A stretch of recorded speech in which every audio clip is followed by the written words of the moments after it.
Hey there, my friends, it's Dave Wood, and today I'm going to talk about the art of marketing sex appeal. Now, this is really important because what's sex appeal? It's actually just attraction, right? When you think about sex appeal, you think of something that your mind is drawn to, not that something that's trying to force itself on you. If you think about something that's trying to force itself into your life, whether it's somebody that's extremely pushy in your life, if you're a girl and it's a guy coming up to you in a bar and being pushy, or even if you're a dude and it's some chick who's being really pushy, no matter what happens, when you're thinking about sex appeal, you're thinking about things that are attractive. And if you want to be appealing in the marketplace, you got to learn how to be attractive, and that means people are coming to you. It means that you're not pushing yourself on the marketplace, and there's a big difference. And so today I'm going to talk to you about this because this is something that really transformed my life and what I really learned how to do back in 2009 that completely changed the way that I market. And what was I doing previous to 2009? Why did it take me so long in order to create results in my business? Well, it's really simple actually. It's because I learned how to build a business from people that primarily did it from sales. But the people who really did well with that were also really good at personal one-on-one networking, and I wasn't so good at that because I wasn't interested in just doing things like just going and whining and dining people and going to networking meetings and shaking people's hands and pretending that I like care about being there, because I really didn't like being there. I'd rather be doing kung fu or doing something that I want to do in the night. And so I was trying to go out and just prospect people and get to the part where I prospect and show them a presentation quickly, but didn't know how to build the relationships. And so because of that, I was more of a push in the marketplace, and what that does is it just pushes people away. Then in 2009, what I learned is I learned that there's this giant section of people that are actually looking for what we're doing, and if you could learn how to get them connecting with you, you can only sell to the people that want to be sold, right? I learned how to do attraction marketing, and what attraction marketing really is, it's not selling an ebook ahead of your business, it's not doing one thing versus another, it's just learning how to be attractive in the marketplace so your target market comes to you and they're asking you to buy. And if you do that, there's a constant never-ending stream of customers that you can attract into your business. And I went from never recruiting more than 4 people in a month to recruiting 4 people a day, then 10 people a day, and I've recruited at least 2 people a day since 2009. And we're talking about like nearly 8 years now, right? It's a long time. Actually, it'll be 8 years this next year. It's been 7 years, right? So that's a long time of succeeding, right? Now, how have I done that? Well, I'm going to go through 7 steps today, and these 7 steps are going to help you create attraction in the marketplace. And if you start now, I'm just telling you, people don't continue doing this. When people learn marketing, the reason why it doesn't work for them is because they don't stick with it long enough in order to create a presence in the marketplace that's really attractive. When people get in, a lot of times what they do, it doesn't matter what they're in, it doesn't matter what they're selling, it doesn't matter what business they have. What happens is they start doing something, then they stop, and they become unattractive in the marketplace because they never really get to position themselves as an expert, because that does take time, and you got to learn how to make money in between the time when you start and the time when you're an expert, and that's actually what we help people do. All right, so these 7 steps are going to help you. What's step number 1? It's to know your market. To know your market, know who they are, right? We've talked about target marketing a lot, but the reality is that there's certain groups of people that are going to be good customers for you that want what you have, and there's a big group of people that are not in your target market, right? So what's going to be easier? Is it going to be easier to sell to people that are not in your market or to sell to your market? This isn't something a lot of people think about when they start a business, right? But if you're doing like haircuts for women, right? Advertising haircuts for women in a men's magazine might not be the smartest place to do that, right? You'd want to do it in some place that women are looking because that's your target market. Does that make sense to you? You want to market to people who want what you have, right? Marketing Walmart brochures in a neighborhood of rich people that like driving Mercedes-Benzes is not the smartest place to market Walmart, because they're going to be more attracted to luxury than they are the cheapest thing. Does that make sense? I like Walmart, but the reality is that if you're going to advertise Walmart, Walmart knows who their target market is. They're marketing to the middle class, and they're marketing to poor people, and some rich people like shopping at Walmart too. So you want to know your market, you want to know who they are, you want to define them, and you want to know their characteristics, you want to know what they want, right? And if you know what they want, that leads you to step number 2, which is to attract them with value, right?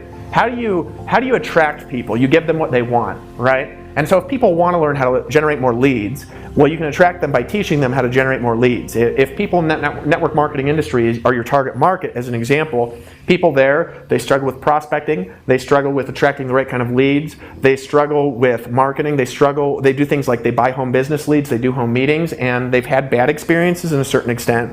And what you can do is you can target them, you can give them solutions to those problems, and then get them on your list, and then that allows you to create a list of people that are actually in your target market. You can do this with anything. How does does Google grow their audience? What they do is they give you free search, they give you free email, they give you bunches of other free things that they develop. How does Facebook attract their market? They do it by giving them free social media and by protecting the users of their network.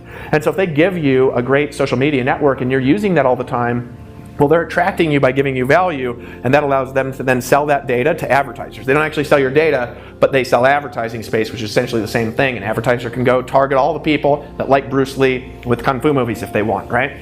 So if you know who your market is, you can actually attract that market by giving them what they want. That's what value is. It's what people want in your market. That leads you to step number 3, right?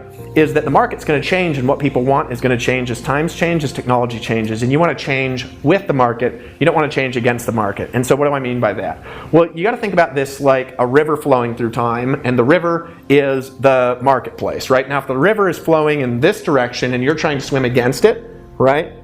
I don't know if you've ever tried to swim upstream before. It's not the most effective way to travel. Now, if you're just trying to work out, that could be an effective way to work out as long as you're close enough to the shore to escape and the current's not too strong. But if a current's going this way and you try to swim that way, you could literally be in the same spot for hours and never move, or you could move backwards while the current's carrying you, moving with all your might.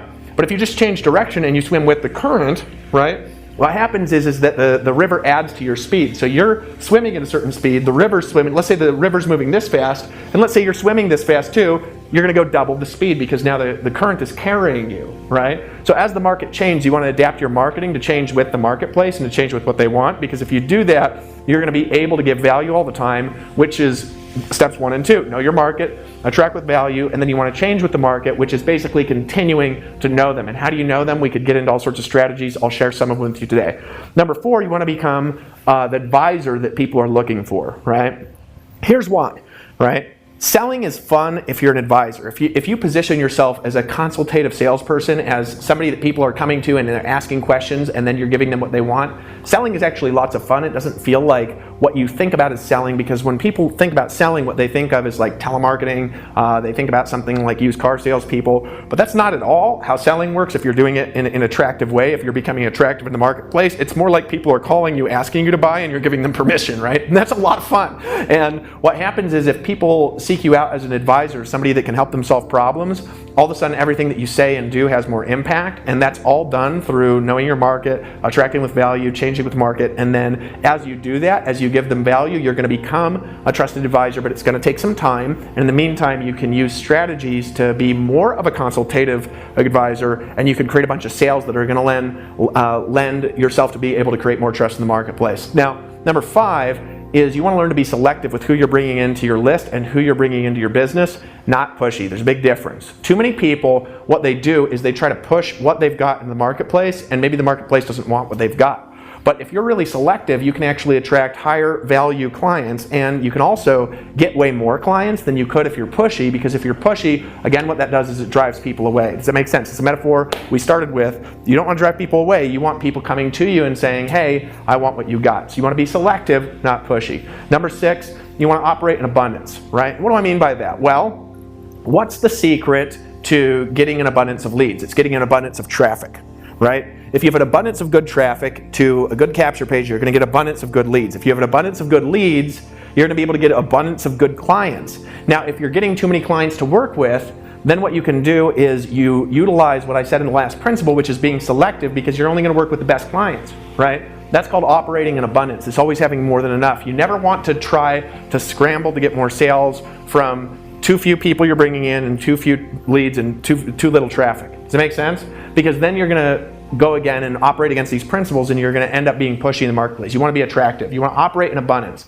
Now, here's the key. This is point number 7, and this is the last point for today. That's vision is everything. If you want to survive in the marketplace, you got to have a vision that spans over a large period of time, okay? People are attracted to people with vision. People are attracted to leaders with vision. People are attracted to employees with vision. People are attracted to families with vision. Vision is everything. And so if you don't have vision for your life, and what I mean is a clear picture of the future and a destination and a place that you want to go that projects way out in time, how you're going to impact the world, how you're going to change things, why you are who you are, what's going to happen is people are not going to be attracted to you. People are not going to be attracted to your business.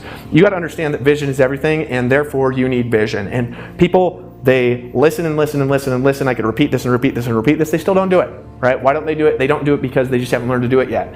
I believe that they will do it if they learn how to do it. And so the important thing is to understand that you can create vision, and if you've got a good model to attract people to you, right, you can really impact the marketplace. You can really make a big difference in the world. So these 7 points will help you change everything. What are they again? They're number 1, know your market. Number 2, attract with value. Number 3, change with the marketplace. Number 4, become the trusted advisor. Number 5, be selective, not pushy. Number 6, operate in abundance. Number 7, vision is everything. Go ahead and leave me a comment. Tell me in detail in the comments what you learned in today's episode. The winner is going to receive a free book shipped to you on us that's going to help you learn more, be better. And I want you to put your email in, click the submit button, and I'm going to give you the audio of today's episode, but also I'm going to give you a PDF workbook, and you can take that workbook and you can take these principles and you can actually apply them in your business and your life, and you can become better in the market. Now, this isn't just about learning something. It's about taking these ideas and learning to plan. How do you do all this stuff? You do this by knowing where you're going and being willing to do what it takes to learn what you need to learn to give value to your marketplace. And I'm telling you, that right there solves about every problem you could have. So